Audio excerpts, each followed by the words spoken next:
അസ്സലാമു അലൈക്കും. ഞാനിവിടെ ഒരു കൊച്ചു കഥ പറയാനാണ് വന്നത്.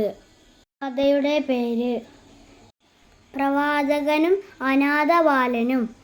ഒരു പെരുന്നാൾ ദിവസം ഒരു അനാഥ ബാലൻ മറ്റു കുട്ടികളോടൊപ്പം സന്തോഷത്തോടെ കളിച്ചു കൊണ്ടിരിക്കുകയായിരുന്നു.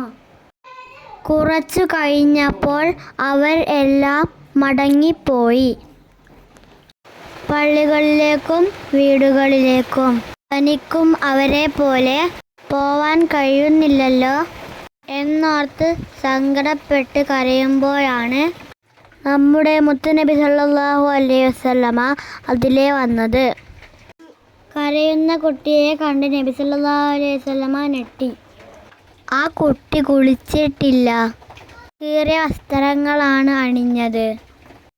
നബി തങ്ങൾ കുട്ടിയുടെ അടുത്ത് വന്ന് ചോദിച്ചു. കുട്ടി കരഞ്ഞുകൊണ്ട് പറഞ്ഞു, എനിക്ക് പുതിയ വസ്ത്രമില്ല, ഭക്ഷണം തരാനും ആരുമില്ല.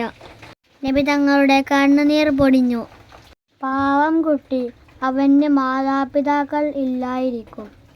നബി തങ്ങൾ അവനെ സ്നേഹപൂർവ്വം വാരിയെടുത്തു, തിരുതിര ഉമ്മ വെച്ചു. പിന്നെ വീട്ടിലേക്ക് കൊണ്ടുപോയി ഭാര്യയോട് പറഞ്ഞു, ആയിഷ, ഇന്ന് നമുക്ക് വലിയ അതിഥി ഉണ്ട്. ആയിഷ റളിയല്ലാഹു അൻഹു പുറത്തേക്ക് വന്നപ്പോൾ ഈ അനാഥ ബാലനെ ആണ് കണ്ടത്.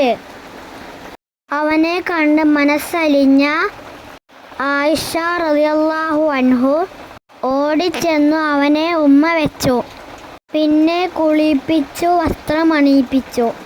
വസ്ത്രം ധരിച്ച് സുന്ദരനായ ആ കുട്ടിയോടൊപ്പമാണ് നബി തങ്ങൾ പെരുന്നാൾ നിസ്കാരത്തിന് പോയത്. തിരിച്ചു വന്ന് ഭക്ഷണം കഴിച്ചതും കൂടെ തന്നെ.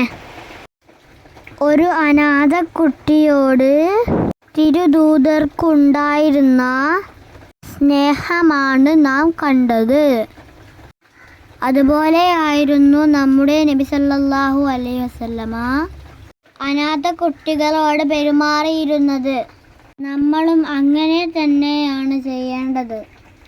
ഇന്ന് നമ്മളുടെ നാട്ടിലും ഇതുപോലെ അനാഥ കുട്ടികളുണ്ട്. നമ്മളാൽ കഴിയുന്ന സഹായങ്ങൾ നമുക്ക് അവർക്ക് ചെയ്തു കൊടുക്കാൻ സാധിക്കട്ടെ. ആമീൻ. ഇത്രയും പറഞ്ഞ് ഞാൻ എൻ്റെ കൊച്ചു കഥ നിർത്തുന്നു.